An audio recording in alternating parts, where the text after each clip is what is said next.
উত্তর ত্রিপুরার মঙ্গলখালী এলাকায় এক যুবকের মৃত্যুকে কেন্দ্র করে ব্যাপক অশান্তির সৃষ্টি হয় বৃহস্পতিবার। ঘটনার পর অভিযুক্তদের গ্রেপ্তারের বিলম্বে অভিযোগ তুলে রাস্তায় নামেন স্থানীয় বাসিন্দারা।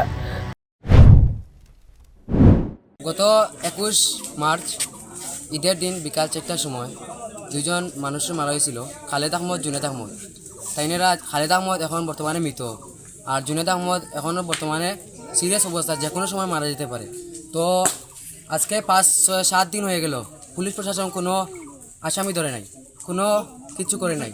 আমরা পুলিশ প্রশাসনের সামনে সব কিছু আমরা প্রমাণ, আমরা এই জুবেল আহমদ যে মারা গেছে তাই নিয়ে আমরা এখন হুমকি দিতেছে, ফোন করতেছে, ফোন করিয়া আমরা কইতাছে আমরা 6-7 জন, আমারও কইছে যে আমারও মারবো, 6-7 জন, আমরা কয়েকজন আমার রেকর্ডিং সব কিছু আছে।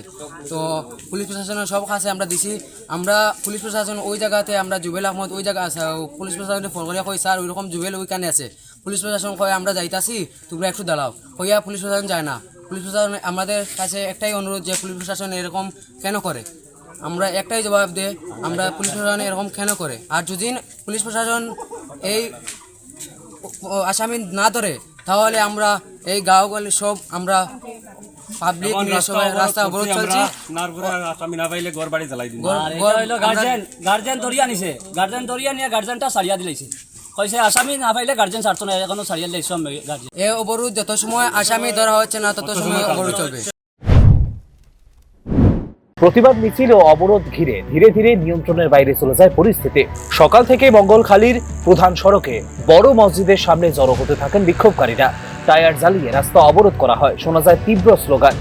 দীর্ঘ সময় ধরে যান চলাচল ব্যাহত হওয়ায় ভোগান্তিতে পড়েন নিত্যযাত্রীরা। নিহতের পরিবারের সদস্যদের কান্না ও ক্ষোভ চাপা উত্তেজনার আবহ তৈরি হয় গোটা এলাকায়। প্রতিবাদকারীদের দাবি, হামলার ঘটনায় যাদের নাম উঠে এসেছে তাদের বিরুদ্ধে এখনো পর্যন্ত দৃশ্যমান কোনো কঠোর পদক্ষেপ নেয়নি পুলিশ। এই অভিযোগ ঘিরে বাড়তে থাকে জনরোষ। এক পর্যায়ে উত্তেজিত জনতার একটি অংশ নিয়ন্ত্রণ হারিয়ে সন্দেহভাজনদের বাড়ির দিকে এগিয়ে যায় এবং আগুন ধরিয়ে দেয়। সেখানে অগ্নিকাণ্ডে সম্পূর্ণভাবে পুড়ে যায় কয়েকটি গাড়ি।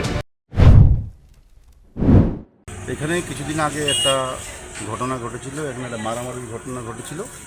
একজন লোক শিলচরের চিকিৎসাধীন অবস্থায় তার মৃত্যু ঘটে।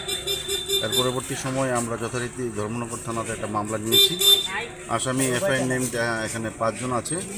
সেদিন থেকে, প্রথম দিন থেকে আমরা আসামি খুঁজছি। এখনও আমাদের একটা পার্টি আসামে আছে, এটা ইনফরমেশনের বেসিসে আসামি গেছে।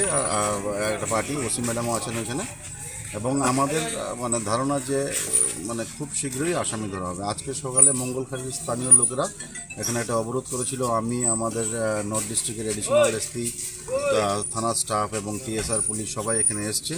তাদের সঙ্গে আমরা কথা বলেছি এবং কথা বলার পর আমরা অবিলম্বে আসামিগুলো ধরার জন্য আমরা চেষ্টা করব এবং আসামি আমরা ধরব, সেটা বলার পরিপ্রেক্ষিতে তারা আমাদের কথায় সাড়া দিয়েছে এবং সুন্দরভাবে রাস্তাটা করে দিয়েছে। এটা বাড়িয়ে জ্বালানো হয়েছে ছোট, আমি বিষয়টা দেখিনি। যেমন আগুন লেগেছে সঙ্গে সঙ্গে আমরা ফায়ার সার্ভিসে খবর দিয়েছি, তারা এসে নিভিয়ে দিয়েছে।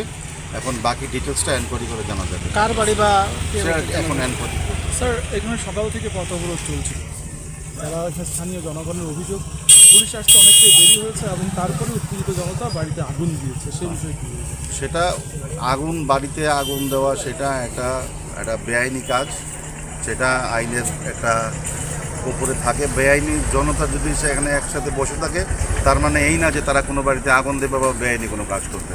যে এবার যারা আগুন দিয়েছে সেটাকে আমি সমর্থন করি। অভিযোগ অনেক সময় দেরি হয়েছে তাই উত্তপ্ত হয়েছে। এখানে তো প্রত্যেক দিনই আমাদের 24/7 আমাদের পুলিশ পিকেট থাকে। ঘটনা যেদিন শুরু হয়েছে সেদিন থেকে আমাদের পুলিশ পিকেট আছে, এবং যেই সময় ঘটনা অবরোধ এখানে হয়েছে সেখান থেকে তখনই আমাদের এখানে পুলিশ স্টাফ ছিল।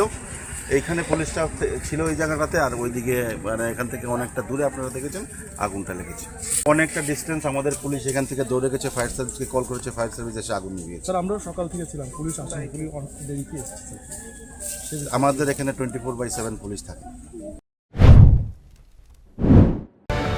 ঘটনার খবর পেয়ে দ্রুত দমকল বাহিনী পৌঁছলে শুরু হয় আগুন নেভানোর কাজ। পরিস্থিতি সামাল দিতে ঘটনাস্থলে মোতায়েন করা হয় অতিরিক্ত পুলিশ। উচ্চপদস্থ পুলিশ আধিকারিকও পৌঁছে পরিস্থিতি পর্যবেক্ষণ করেন এবং কথা বলেন স্থানীয়দের সঙ্গে। তাঁদের আশ্বাসের পর অবরোধ তুলে নেওয়া হলেও এখনো থমথমে পরিস্থিতি বিরাজ করছে এলাকায়। উল্লেখ করা যেতে পারে কয়েকদিন আগে ধর্মীয় উৎসবের দিন ধারালো অস্ত্র দিয়ে হামলার ঘটনা ঘটে সংখ্যালঘু অংশের 2 ভাইয়ের উপর। গুরুতর জখম অবস্থায় তাদের হাসপাতালে ভর্তি করা হয়। পরবর্তীতে একজনের মৃত্যু হয়, যেখানে এখন আশঙ্কাজনক অবস্থায় চিকিৎসাধীন অন্যজন। এই ঘটনার পর থেকে এলাকায় ক্ষোভ জমা হচ্ছিল, যা বিস্ফোরিত রূপ নেয় বৃহস্পতিবার। স্থানীয়দের দাবি, দ্রুত দোষীদের গ্রেপ্তার করে কঠোর শাস্তির ব্যবস্থা না করা হলে আরো তীব্র আকার নিতে পারে আন্দোলন। পরিস্থিতি শান্ত রাখা এবং আইন শৃঙ্খলা পুনরুদ্ধারই হলো প্রশাসনের জন্য এখন বড় চ্যালেঞ্জ। Report news now.